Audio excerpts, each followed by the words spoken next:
కలుగుతుందు వరదల వేగాన పడిలే జ్వలలకు తీపి కలలకు లేని అలసట నీకేలా నల్ల నల్ల నెడలోన ఎల్ల కిల్ల పడకుండా అల్లు మల్లు ఆకాశాన చుక్కలు అమ్మాయంటి జాబిల్లమ్మ అబ్బాయంటి సూర్యుడమ్మ ఇది బలవరంట దిక్కులు ఎవరికి పాడే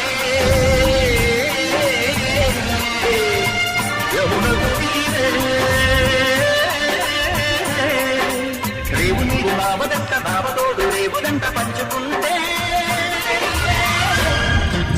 గోరువంట బాలదాని గోపురానికి స్మరణ పడగడా గంటలే మూగనేదా గోపురాలు నుంచి గోపురాలు